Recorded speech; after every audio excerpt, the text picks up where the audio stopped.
ఈ రోజు భూపాల్పల్లి నియోజకవర్గంలో సబ్ స్టేషన్ల శంకుస్థాపన, అదే విధంగా ప్రారంభోత్సవం, సెంట్రల్ లైటింగ్ కు సంబంధించిన ఈ రోజు చెన్నాపూర్ లో దాదాపు 1,40,00,000 రూపాయలతో ప్రారంభోత్సవం చేసుకుని మరి డిప్యూటీ చీఫ్ మినిస్టర్ గారి చేతుల మీదుగా ఈ రోజు మనం అందరం కూడా దాన్ని విద్యుత్తునిచ్చే కార్యక్రమం చేశాం. ప్రధానంగా విద్యుత్తుకు అంతరాయం కలగొచ్చు. ఎప్పుడైనా లోడు పెరిగినప్పుడు ఆ లోడుకు సంబంధించి అక్కడ ఉప కేంద్రం మెరుగ్గా ఉంటే వినియోగదారులకు ఇబ్బంది లేకుండా ఉంటదని ఆలోచన చేసి ఈ 3 విద్యుత్ కేంద్రాలను కూడా శంకుస్థాపన చేసుకున్నాం. దాని పరంగా దాదాపు 8 కోట్ల రూపాయలతో ఈరోజు ఈ నూతన 33/11 విద్యుత్ ఉప కేంద్రాల శంకుస్థాపన కూడా చేయడం జరిగింది. భూపాల్పల్లి కొత్త జిల్లా, ఈ జిల్లాకు సంబంధించిన విద్యుత్ అవసరాలను దృష్టి పెట్టారు. రేపు రాబోయే కాలంలో ఒక 20 సంవత్సరాల వరకు ఒక దీర్ఘకాలిక ప్రణాళిక సిద్ధం చేసుకొని మన ప్రణాళిక రాబోయే తెలంగాణ రైజింగ్ లో 2047లో ఏ విధమైన విద్యుత్ అవసరాలు ఉన్నాయో దానికి అనుగుణంగా మన ప్రణాళిక సిద్ధం చేసుకుని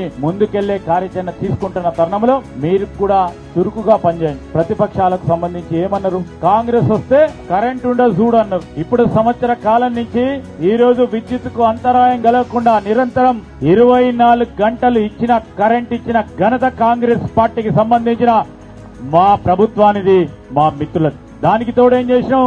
6 గ్యారంటీలో భాగంగా 200 యూనిట్లు ఇస్తామని చెప్పినాం. ఈ రోజు ఈ జిల్లాకు సంబంధించి మొత్తం రాష్ట్ర స్థాయిలోనే 50 లక్షల పై చిలుకు మందికి 200 యూనిట్ల ఉచిత కరెంట్ ఇస్తే ఈ రోజు మన చిన్న భూపాల్పల్లి జిల్లాలో 47,200 యూనిట్ల ఫ్రీ కరెంటు వినియోగదారులకు ఇస్తా ఉన్న ఘనత మా కాంగ్రెస్ పార్టీ ప్రభుత్వాన్ని. సౌర శక్తి విద్యుత్ ఉత్పాదన విషయంలో భూపాల్పల్లి జిల్లా కూడా అగ్రగామిగా ఉండే ప్రయత్నం కూడా చేయడం జరుగుతుంది. ఈ రోజు మహిళా గ్రూపులకు సంబంధించి రేపరందరినీ కూడా కోటీశ్వర్లను చేయాలనే ఉద్దేశంతో సౌర శక్తి సోలార్ పవర్కు సంబంధించిన విద్యుత్ ఉత్పాదన కూడా ఈ మహిళా గ్రూపులకు కూడా ప్రధానంగా ఇయ్యటానికి రాష్ట్ర ప్రభుత్వం, ముఖ్యమంత్రి గారు, అదే విధంగా ఉప ముఖ్యమంత్రి గారు తీసుకున్న నిర్ణయం. ఇది మా ఆలోచన.